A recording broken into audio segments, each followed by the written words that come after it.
தர்ம சம்ஸ்தாபனத்தின் தெய்வமான பகவான் ஸ்ரீகிருஷ்ணன் மற்றும் ஹிந்து ஜனஜாகிருதி சமிதியின் ஊற்றுக்கண்ணாக விளங்கும் பராத்பர குரு டாக்டர் ஜெயந்த பாலாஜி அட்டவலே ஆகியோரின் சரணங்களில் நமஸ்காரம் செய்து இன்றைய இந்த சத்சங்கத்தை ஆரம்பிக்கலாம்.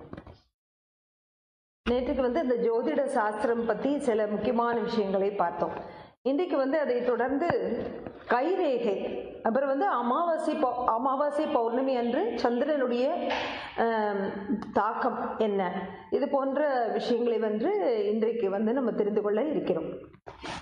இப்போ முதல்ல இந்த கைரேகை விஞ்ஞானத்தின்படி கைரேகைகள் ஸ்திரமாக இருக்குமா அல்லது மாறுமா அப்படின்ற அந்த விஷயம் பற்றி பார்க்கலாம். இப்போ கைரேகை விஞ்ஞானத்தின் மூலமாக ஒருவருடைய விதி, அவருடைய சுபாவம் மற்றும் முக்காலங்கள், அதாவது இறந்த காலம், நிகழ்காலம், எதிர்காலம், இவை எல்லாமே தெரிய வருகின்றது. கைரேகை விஞ்ஞானத்தை பற்றி இந்த யூனான் தீர்க்கதரிசியான அரஸ்து என்பவர் என்ன சொல்லியிருக்காருன்னா, மனிதனுடைய கைரேகை எதற்காக உருவாகினது அப்படின்னா அவனுடைய அந்த வருங்காலத்தை பற்றி வெளிக்காண்பிக்க தான் அது உருவானது அப்படின்னு அவர் சொல்றார். இப்ப சாஸ்திரங்களின்படி அந்த கைரேகை சாஸ்திரம் நம்ம நேத்தி பார்த்தபடி அது சாமுத்ரிகா சாஸ்திரத்தினுடைய ஒரு அங்கமாக விளங்குகிறது.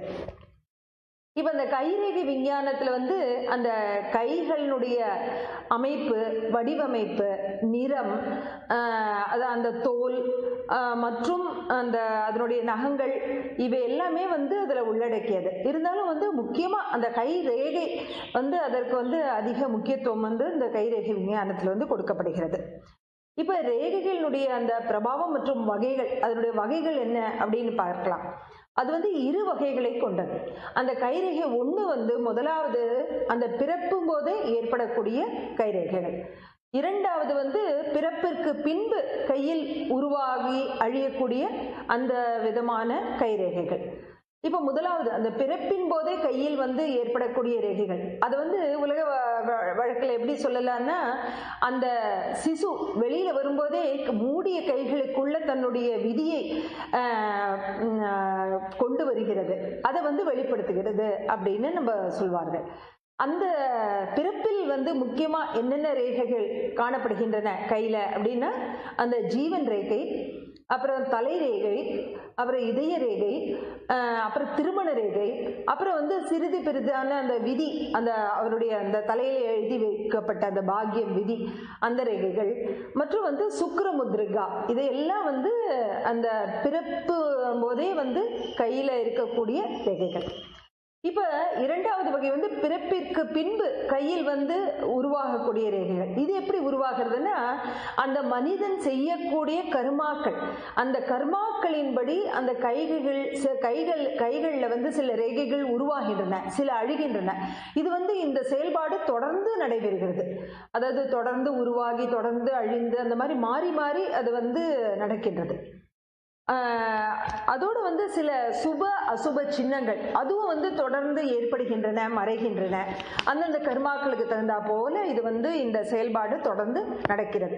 அதுல முக்கியமா அந்த குடும்ப ரேகை, அதாவது குழந்தைகள் பிறந்த பின்பு இது போன்ற அந்த ரேகைகள் அவ்வப்பொழுது மாறிக்கொண்டே இருக்கின்றன. சிலது புதிதாக தோன்றுகின்றன, சிலது அழிகின்றன. அது போன்று அது மாறிக்கொண்டிருக்கிறது. இது எப்படின்னா, நம்ம ஒரு 3 மாதங்களுக்கு தொடர்ந்து தினசரி நம்ம இந்த கைரேகைகளை உற்று கவனித்து வந்தால் அதில் ஏற்படக்கூடிய அந்த மாற்றங்களை நம்ம தெளிவாக நம்ம கண்டுபிடிக்க முடியும். அதுலேயும் முக்கியமா சில சமயங்களில் நமக்கு ஏற்படக்கூடிய அந்த ஏதான ஒரு கெட்ட சம்பவங்கள், இல்லை அந்த விபத்து, இல்லை ஏதான ஒரு நோய், ஏதான தாக்குதல், அந்த மாதிரி அந்த உடல் கஷ்டங்கள் ஏற்படும் பொழுது அந்த சமயங்களில் முக்கியமா அந்த ஜீவன் ரேகையை மறித்து ஒரு ரேகையோ இல்லை ஒரு புள்ளியோ இல்லை வேற ஏதாவது ஒரு சின்னமோ ஏற்படுகிறது. அதன் மூலமா நமக்கு முன்னாடியே அது தெரிவிக்கிறது. அதோடு கூட எப்பொழுது மன அழுத்தம் ஏற்படுறதோ அப்போ அந்த ஜீவன் ரேகையில அது கொஞ்சம் கொஞ்சமா சுருங்க ஆரம்பிக்கிறது. அதன் மூலமா அந்த மன அழுத்தத்தை பற்றியும் நம்ம தெரிந்து கொள்ளலாம். அடுத்து ஒரு கேள்வி வந்து என்னன்னா, கைரேகை விஞ்ஞானத்தில் கைகள் அந்த ரேகைகளோட கூட அந்த கிரகங்களுடைய சாஸ்திரம் அதுவும் வந்து இருக்கு. அந்த கிரக கஷேத்திரம் அப்படின்னு அந்த கிரகங்களுடைய நிலையும் அந்த கைகள்ல அமைகின்றன. இது வந்து இருவிதமாக அமைகின்றன. அந்த கிரகங்கள் வந்து கிரக பர்வத் இல்ல மேடுகள் அப்படின்னு சொல்லப்படுகின்றன. அதாவது மேடுகளாகவும் அந்த கிரக நிலைகள் அமைகின்றன கைகளில், அல்லது ஒரு சரிசமமாகவும் அமைகின்றன. இருவிதமாகவும் அமைகின்றன.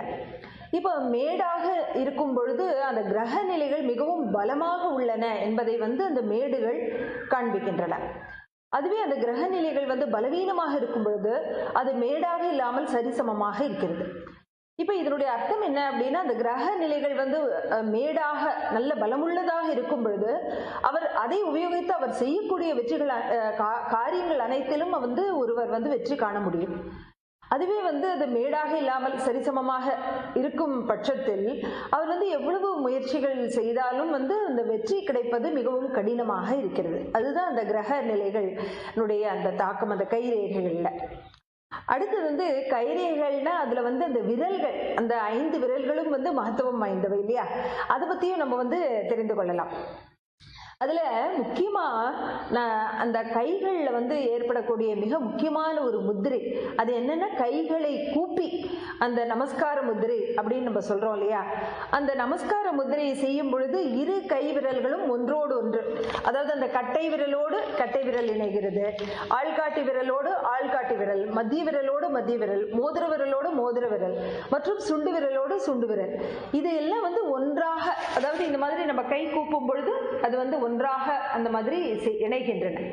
அந்த மாதிரி இணையும் பொழுது இந்த உடலே வந்து என்னது, அந்த பிரம்மாண்டத்தினுடைய ஒரு சிறு பகுதி தான் இந்த, அதாவது பிண்டத்துல இருக்கிறது தான் பிரம்மாண்டத்துல இருக்கிறது தான் இந்த பிண்டத்துல அப்படின்னும் பொழுது அந்த பிரம்மாண்டத்தின் ஒரு சிறு பகுதி.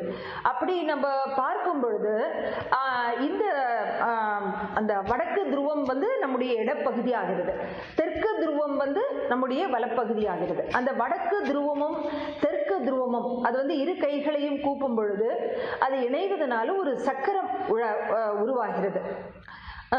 அப்பொழுது அந்த இடது கையில் உள்ள அந்த 12 ராசிகள், வலது கையில் உள்ள 12 ராசிகள் எல்லாமே வந்து இணைகின்றன. அதனால இந்த கை கூப்பும் வழக்கம், அந்த நமஸ்கார முத்திரை என்பது மிகவும் மகத்துவம் நிறைந்த ஒன்றாகும். நம்முடைய அந்த உடலில் வந்து பெருமளவில் அந்த சக்கர சுழற்சி ஓட்டம் ஏற்படுவதற்கு வந்து அது மிகவும் உறுதுணையாக இருக்கிறது. இன்றைய இந்த கொரோனா விஷாணு பரவக்கூடிய இந்த காலத்துல இப்ப எல்லா நாடுகள்லயுமே வந்து அந்த கை குலுக்குவதற்கு பதிலாக கை கூப்பி நமஸ்காரம் செய்வது மகத்துவம் நிறைந்தது என்பது அவர்களுக்கு தெரிய வருகிறது. அது வந்து அந்த மாதிரி ஒரு கிராஸ், அந்த ஸ்தூல நிலை, அந்த ஒரு ஆரோக்கிய நிலை, அதையும் தாண்டி இது போன்ற ஒரு ஆன்மீக நிலையிலும் இது வந்து எவ்வளவு ஒரு மகத்துவம் வாய்ந்தது என்பது வந்து இந்த கைரேகை சாஸ்திரத்தின் மூலம் தெரிய வருகிறது. இப்போ அந்த விரல்கள்ல வந்து கட்டை விரல், ஒவ்வொரு விரலுடைய மகத்துவம் நம்ம தெரிந்து கொள்ளலாம். இப்ப கட்டை விரல் வந்து மிகவும் அதிக அளவு மகத்துவம் நிறைந்தது. ஏன்னா இந்த கட்டை விரலை உபயோகிக்காமல் மற்ற 4 விரல்களை மட்டுமே நம்மால் வந்து உபயோகிக்க முடியாது. நம்ம நினைச்சு பார்த்தோன்னா எல்லா காரியங்களுக்குமே இந்த கட்டை விரல் வந்து ஒரு இன்றியமையாத ஒரு பகுதியாக இருக்கிறது. இப்ப அதுல வந்து இந்த 4 விரல்களை மடக்கி இந்த கட்டை விரலை இப்படி உயர்த்தி காண்பிப்பது, அது வந்து அந்த காரியத்தை செய்யக்கூடாது என்பதை வந்து குறிக்கிறது. ஆனா இன்றைக்கு வந்து மேற்கத்திய ஒரு வழக்கம் என்ன, தம்ஸ் அப் அந்த சைன்னா என்னது, அந்த காரியத்தை தொடர்ந்து செய்யலாம் அப்படின்ற ஒரு நேர் விரோதமான ஒரு செய்தியை வந்து அது கூறுகிறது. இப்ப அந்த உலகத்துல வந்து எவ்வளவு கோடி மனிதர்கள் இருக்கிறார்களோ அவ்வளவு விதமான அந்த கை ரேகைகளும் வந்து மாறுபடுகின்றன, ஒருவருக்கு ஒருவர் முழுவதும் மாறுபடுகின்றன. அதனாலதான் அந்த தம் இம்ப்ரெஷன், அந்த கைரேகை பதிவு வந்து எல்லா முக்கிய ஆவணங்களிலும் அது வந்து எடுத்துக்கொள்ளப்படுகிறது. முக்கியமாக அந்த குற்றவியல் பிரிவில கூட அந்த கைரேகையை வந்து பதிவு செய்து கொள்கிறார்கள். அது என்ன ரொம்ப தனித்துவம் வாய்ந்தது, ஒவ்வொரு மனிதருக்கும் அது வந்து மாறுபடக்கூடியது. இப்ப அடுத்து வந்து இந்த ஆள்காட்டி விரலும் மத்திய விரல், அந்த 2 விரல்களை வந்து நம்ம பார்க்கலாம். இதுல வந்து அந்த ஆள்காட்டி விரல் வந்து எல்லா விரல்களை காட்டிலும் அதிக சக்தி வாய்ந்தது. அதன் மூலமாக சக்தி வெளியே வந்து வருகிறது. இப்போ அதுல வந்து ஒரு நம்பிக்கை என்னன்னா, அந்த சிறு குழந்தை அந்த பெரியவருடைய அந்த ஆள்காட்டி விரலை எவ்வளவு நாட்கள் பிடித்து கொண்டு நடை பழகுகிறதோ அந்த அளவு அந்த பெரியவர்களிடமிருந்து அதற்கு வந்து சக்தி கிடைக்கிறது, அதனுடைய முன்னேற்றமும் மிக அதிக அளவு நடக்கிறது அப்படின்றது. ஏன்னா அந்த ஆள்காட்டி விரல் வந்து சக்தியினுடைய சின்னமாக, சக்தியை அதிகமாக வெளிப்படுத்தக்கூடிய ஒரு விரலாக அது வந்து இருக்கிறது. ஆனா அதுல வந்து அந்த பல நாடுகள்லயும் அது வந்து இந்த நம்பிக்கை இருக்கு. அந்த அதாவது பாரதத்தில் மட்டுமல்லாது மற்ற சில நாடுகள்லையும் அந்த ஆள்காட்டி விரலை வந்து ஒரு சிறு முளைக்கின்ற ஒரு முளை அல்லது ஒரு சிறு பழம் அதை வந்து நம்ம சுட்டி காண்பிக்க மாட்டாங்க. ஏன்னா அந்த மாதிரி சுட்டி காண்பிக்கும் பொழுது அதிலிருந்து வெளிப்படக்கூடிய அந்த சக்தினால அது வந்து கருகி விடுகிறது. அதனால அந்த சிறு பழத்தையோ இல்ல முளையோ வந்து நம்ம அந்த ஆள்காட்டி விரல் மூலமாக சுட்டி காண்பிக்க கூடாது. அதோடு கூட இப்ப மற்ற மனிதர்களையும் நம்ம வந்து சுட்டி அந்த மாதிரி ஆள்காட்டி விரல் மூலமா வந்து சுட்டி காண்பிப்பு வந்து ஒரு மரியாதை குறைவாக கருதப்படுகிறது. இந்த ஆள்காட்டி விரல் வந்து எழுதுவதற்கு மற்ற முக்கிய காரியங்கள் எல்லாவற்றிற்குமே வந்து அது வந்து உறுதுணையாக இருக்கிறது. இப்ப மத்திய விரல் வந்து எல்லாவற்றை காட்டிலும் வந்து உயரமானது. அந்த மத்திய விரல் வந்து இந்த ஆள்காட்டி விரலுக்கு ஒரு உறுதுணையாக இருக்கிறது. அந்த ஒரு பணியை வந்து அது செய்கிறது. அடுத்தது இந்த மோதிர விரல், சுண்டு விரல், இந்த இரண்டு விரல்கள் என்ன, அதனுடைய முக்கியத்துவம் என்ன அப்படின்னு பார்க்கலாம். அந்த மோதிர விரல் வந்து ஆன்மீக கண்ணோட்டம் அதற்கும் இதயத்திற்கும் வந்து நேரடியான தொடர்பு உள்ளது. அதனால எல்லா சுப காரியங்கள்லையும், ஆன்மீக காரியங்களையும், பூஜைகள்லையும் அந்த மோதிர விரல் வந்து அதற்கு வந்து ஒரு மிகச்சிறந்த பங்கு உண்டு. முக்கியமா இப்ப நாமஜபம் செய்யும் பொழுது ஜபமாலை உருட்டுகிறோம். அப்ப அந்த ஜபமாலை உருட்டும் பொழுது கூட இந்த மோதிர விரல், கட்டை விரல், இந்த இரண்டு விரல்களும் வந்து அப்பொழுது உபயோகிக்கப்படுகின்றன. அதோடு இப்ப ஏதான ஒரு தார்மீக காரியங்கள் செய்யும் பொழுது அந்த தர்பையை வந்து இந்த மோதிர விரலில் பவித்திரமாக மாட்டிக்கொள்ளும் பழக்கமும் உள்ளது. இப்போ அந்த கிரகங்களோட, நட்சத்திரங்களோட சம்பந்தப்பட்ட ரத்தினங்கள், நவரத்தினங்கள் இருக்கு இல்லையா, அதுல வந்து எந்த ரத்தினமோ அதை வந்து மோதிரமாக பதித்து அதை வந்து அந்த மோதிர விரலில் அணியக்கூடிய பழக்கமும் இருக்கு. அந்த ரத்தினம் என்னன்னா, அந்த சூரியனிலிருந்து அந்த சக்தியை உள்வாங்கிக் கொண்டு அந்த நமக்கு உடலில் எந்த சக்தி குறைவாக உள்ளதோ அந்த சக்தியை இட்டு நிரப்புகிறது. இப்ப அந்த இறுதியாக அந்த சுண்டு விரல் வந்து எல்லாத்தையும் விட சிறு விரலாக இருக்கு. அது வந்து மோதிர விரலுக்கு ஒரு உறுதுணையாக அந்த சுண்டு விரல் வந்து இருக்கு. இப்ப மோதிர விரல்ல இன்னொரு முக்கியமான ஒரு காரியமும், அதாவது சில பேர் ஜபமாலையை உபயோகிக்காம ஜபத்தை வந்து கைகள் மூலமாகவே கணக்கு வைப்பார்கள். அந்த மாதிரி கணக்கு வைக்கும் பொழுது அந்த மோதிர விரலில் இருந்துதான் வந்து அந்த கணக்கு வந்து ஆரம்பமாகிறது. அடுத்தது இன்னொரு முக்கியமான ஒரு தலைப்பு என்னன்னா, இப்ப மனதின் மீது சந்திரனுடைய பாதிப்பு ஏற்படுகிறதா, மனதிற்கும் சந்திரனுக்கும் தொடர்பு இருக்கிறதா? மனதிற்கும் சந்திரனுக்கும் நிறைய தொடர்பு இருக்கு அப்படின்றது பல விஷயங்கள் வந்து ஏற்கனவே நமக்கு தெரியுது. ஆனா அது நேரடியான பாதிப்பு ஏற்படுகிறதா, அதையும் வந்து நம்ம தெரிந்து கொள்ளலாம்.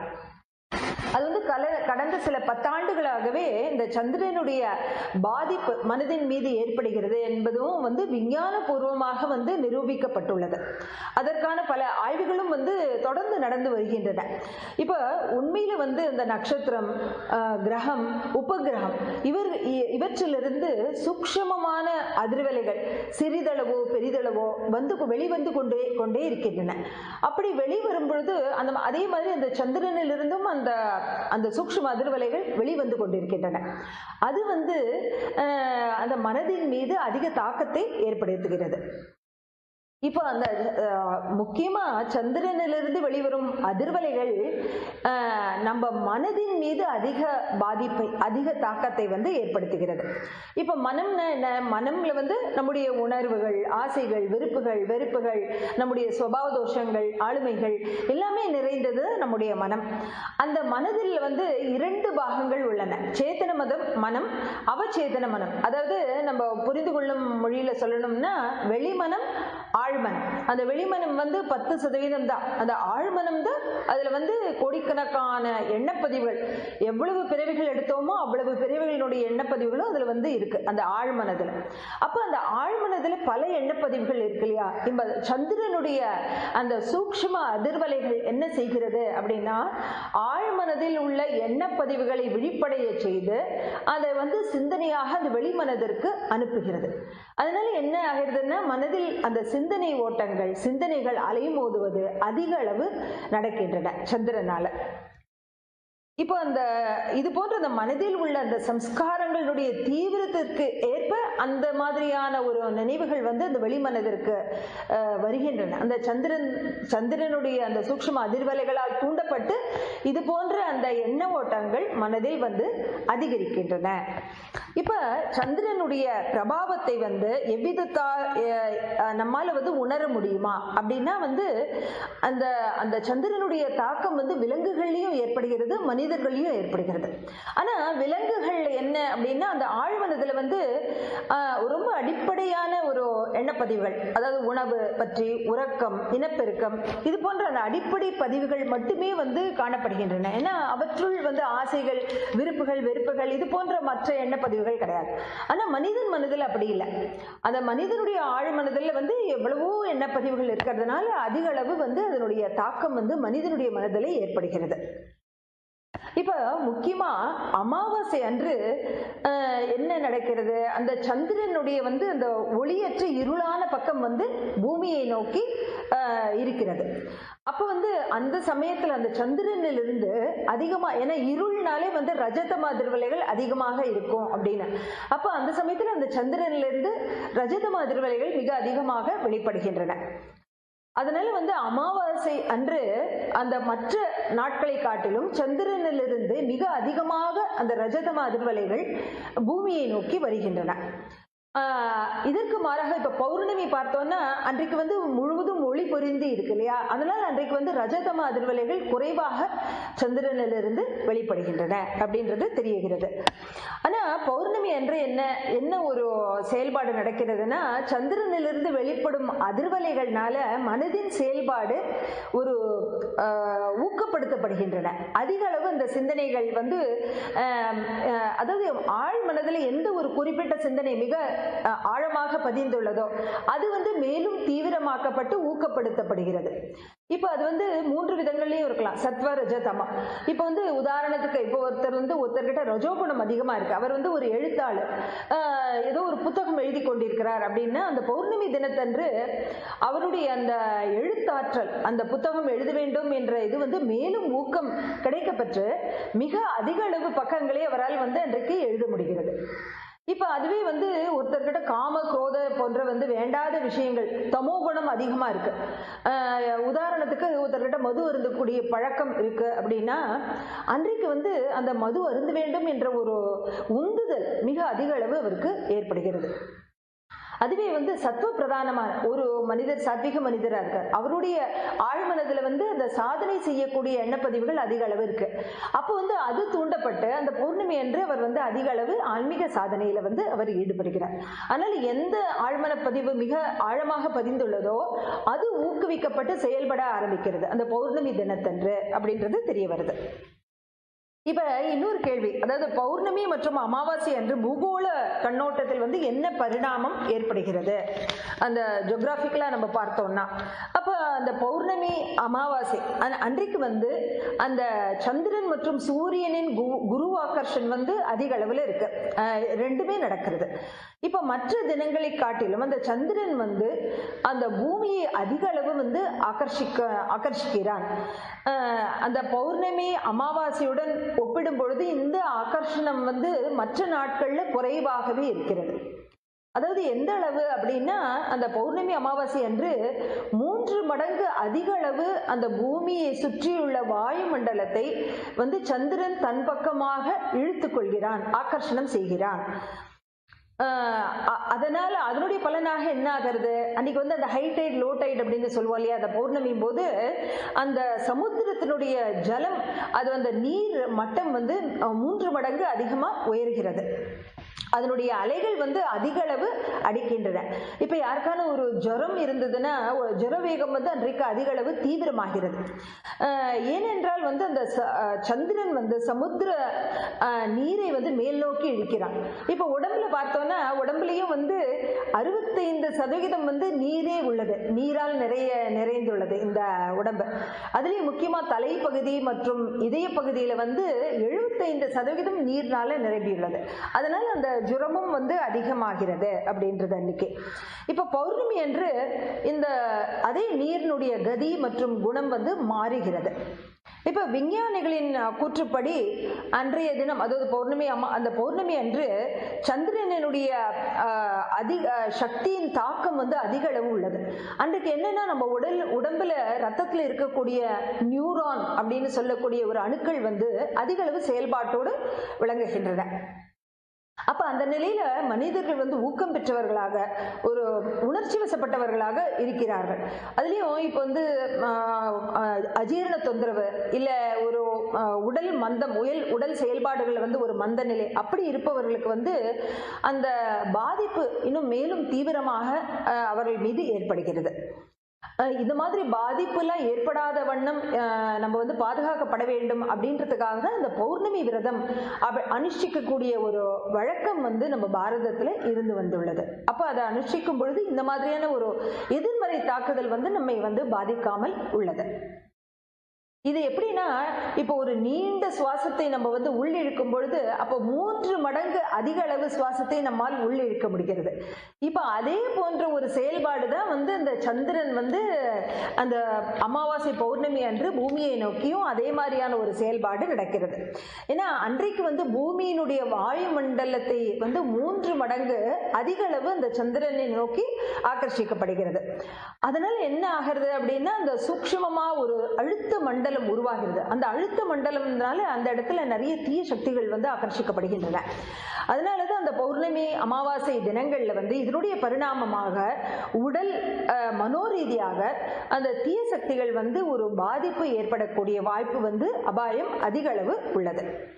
இப்ப இன்னொரு கேள்வி என்னன்னா, பௌர்ணமி மற்றும் அமாவாசை அன்று சந்திரனின் அதிகரிக்கும் தாக்கத்தால் வந்து என்ன பரிணாமம் ஏற்படுகிறது அப்படின்றது. இப்ப அமாவாசை வந்து தீய சக்திகள் அன்றைய பாதிப்பு மிக அதிக அளவு அன்றைக்கு இருப்பதனால, அன்றைக்கு வந்து அமாவாசைனா இருள், அதாவது சூரிய ஒளி குறைந்த தினம், அந்த தேஜ தத்துவமும் இல்லை காப்பாற்று நம்மை சுற்றி அந்த பாதுகாப்பு கவச்சம் கொடுப்பதற்கு, தீய சக்திகளுடைய நடமாட்டம் அதிகம். அந்த மாதிரியான சமயத்துல வந்து சுப காரியங்களை அன்றைக்கு வந்து செய்ய மாட்டார்கள். அது வந்து ஏற்ற தினம் கிடையாது. அந்த சந்திரனுடைய அந்த ரஜதம தன்மையால் அதிக தாக்கம் ஏற்படுவதால் அன்றைக்கு வந்து என்ன மாதிரியான நிகழ்வுகள், அதாவது மனதனுடைய நிலை எப்படி பாதிக்கப்பட்டு ஓடி போதல், இல்லை வந்து தற்கொலைக்கு தூண்டி விடப்படுதல், இல்லை வந்து தீய சக்திகள் வந்து உடல்ல பிரவேசித்து அது ஆவேசப்படுதல், இந்த மாதிரியான நிகழ்வுகள் வந்து அன்றைக்கு அதிக அளவு நடக்கின்றன அமாவாசை அன்று. ஏன்னா அன்றைக்கு அந்த சூரியனுடைய அந்த அந்த தேஜ தத்துவம் வந்து நமக்கு வந்து மிக குறைந்த அளவே இருக்கு அப்படின்றதுனால இது வந்து அதுலயும் முக்கியமா அமாவாசை இரவுல வந்து அந்த தீய சக்திகளுடைய தாக்கம் மிக அதிக அளவுல இருக்கு. இப்போ இந்த பௌர்ணமி அமாவாசை இரு தினங்களுமே வந்து ஒரு தாக்கத்தை ஏற்படுத்துகின்றன. ஆனா அதுல வந்து ஏதான வேறுபாடு இருக்கா அப்படின்னா இருக்கு, ஒரு சின்ன வேறுபாடு அதுலயும் இருக்கு. இப்போ எப்படி அப்படின்னா, பௌர்ணமியின் மூலமாக நம்முடைய உடல் அளவுல வந்து அந்த பாதிப்பு ஏற்படுகிறது, அதனுடைய தாக்கம் நம்ம உடல் அளவுல வந்து ஏற்படுகிறது. ஆனா அந்த அமாவாசை அன்று மனதளவுல அந்த தாக்கம் வந்து ஏற்படுகிறது. இப்ப பௌர்ணமியினுடைய பாதிப்பு அதிகபட்சம் நம்ம வந்து கண்ணால் பார்க்க கூடிய ஒன்றாக இருக்கிறது, அதனால நமக்கு தெரியும். ஆனா அமாவாசையில ஏற்படக்கூடிய அந்த பாதிப்பு வந்து சூக்ஷ்மமா மனதளவில் நடக்கிறதுனால நமக்கு வந்து அதனுடைய பாதிப்பு கண்ணளவுல பார்க்க முடிவதில்லை. அதனால என்ன ஒரு அபாயம் அப்படின்னா, நம்ம வந்து அதை எதிர்த்து ஒரு நிவாரண வழியை வந்து நம்ம வந்து முயற்சி செய்வதில்லை. அதனால அதனுடைய தாக்கம் வந்து இன்னும் மேலும் அதிகமாக உள்ளது. அப்போ இப்போ இறுதியாக அந்த பௌர்ணமி அமாவாசை அன்று அதனுடைய தாக்கத்தினால பாதிப்பு ஏற்படாமல் இருக்க நம்ம வந்து என்ன நிவாரண முயற்சி மேற்கொள்ள வேண்டும் அப்படின்றதையும் நம்ம வந்து தெரிந்து கொள்ளலாம். இப்போ அமாவாசை பௌர்ணமி வந்து அந்த அன்று அந்த சந்திரனிலிருந்து அந்த கஷ்டம் தரும் தாக்கம் ஏற்படுகிறது வந்து முக்கியமாக ஆன்மீக காரணங்கள்னால. அதனால இதற்கு வந்து நிவாரணம் வந்து அன்றைய தினங்கள் நம்ம ஆன்மீக சாதனையை அதிகப்படுத்துவதன் மூலமாக அதனுடைய அந்த தாக்கத்திலிருந்து நம்ம வந்து விடுபடலாம். அதனுடைய பாதிப்பிலிருந்து நமக்கு பாதுகாப்பு கிடைக்கிறது, பாதுகாப்பு கவச்சம் ஏற்படுகிறது. இப்போ உலக அளவில் கூட இது வந்து ஒரு மகத்துவபூர்வமான நாட்களாக கருதப்படுகிறது. அதாவது எப்படின்னா அன்றைக்கு முக்கியமாக அந்த பௌர்ணமி அமாவாசை தினங்களில் முக்கியமான உலக அளவிலான ஒரு தீர்மானங்கள் வந்து எடுக்கக்கூடாது. அதோடு வந்து உலக அளவிலான அந்த கொடுக்கல் வாங்கல் போன்ற அந்த வியாபார விஷயங்களும் வந்து அன்றைக்கு தீர்மானிக்கக்கூடாது. ஏன்னா அன்றைக்கு வந்து இந்த தீய சக்திகளுடைய தாக்கம் அதிகமாக இருப்பதனால ஒரு தவறான தீர்மானங்களை நாடான முடிவுகளை ஏற்படக்கூடிய ஒரு அபாயம் வந்து அன்றைக்கு உள்ளது. இது வந்து அந்த அந்த ஆன்மீக சாதனையும் முக்கியமாக வந்து பௌர்ணமி ஆரம்பிப்பதற்கு 2 நாட்களுக்கு முன்பே, பௌர்ணமி அமாவாசை அது 2 நாட்களுக்கு முன்பே வந்து அதனுடைய அந்த தீவிரம் அதிகமாக இருக்குது. அதனால் 2 நாட்களுக்கு முன்பும் வந்து அந்த ஆன்மீக சாதனையை அதிகப்படுத்த வேண்டும். அதே போன்று 2 நாட்கள் பின்பும் அந்த ஆன்மீக சாதனையை நம்ம வந்து அதிகப்படுத்த வேண்டும். இதில் முக்கியமாக நம்ம வந்து ஆன்மீக சாதனைன்னா அவரவருடைய அந்த இஷ்ட தெய்வத்தினுடைய நாமஜபம் மற்றும் தத்தாத்திரேயருடைய நாமஜபமான ஸ்ரீ குருதேவ தத்தா. இப்போ இஷ்ட தெய்வம் குலதெய்வம் அது வந்து அங்காள பரமேஸ்வரியாக இருந்தால் ஸ்ரீ அங்காள பரமேஸ்வரி தேவியை நமக, முனீஸ்வரனாக இருந்தால் ஸ்ரீ முனீஸ்வராய நமக, இப்போ வந்து திருத்தணி முருகனாக இருந்தால் ஸ்ரீ தணிகேசாய நமக. அது மாதிரி அந்த குலதெய்வம் இஷ்ட தெய்வத்தினுடைய நாமஜபம் மற்றும் தத்தாத்திரேயருடைய நாமஜபம் ஸ்ரீ குருதேவ தத்தா, இதை வந்து அதிகபட்ச அளவு நம்ம வந்து இந்த பௌர்ணமி அமாவாசை தினங்களில் செய்யும் பொழுது அப்போ வந்து நமக்கு அந்த பாதுகாப்பு கவச்சமும் ஏற்படுகிறது, அதனால பாதிப்பும் ஏற்படாமல் இருக்கிறது. அதனால இந்த ஜோதிட சாஸ்திரத்தின் மூலமாக இன்றைக்கு வந்து இந்த கைரேகை சாஸ்திரம், இந்த அமாவாசை பௌர்ணமியினுடைய அந்த பாதிப்பு, இது போன்ற பல விஷயங்களை நாம் தெரிந்து கொண்டோம். இந்த விஷயங்களை தெரிந்து கொண்டதற்கு வந்து பகவான் ஸ்ரீ கிருஷ்ணனுடைய சரணங்கள் நன்றி தெரிவித்து இன்றைய இந்த சத்சங்கத்தை நிறைவு செய்யலாம். மீண்டும் நாளை மாலை 7 மணிக்கு சந்திப்போம். நன்றி, வணக்கம்.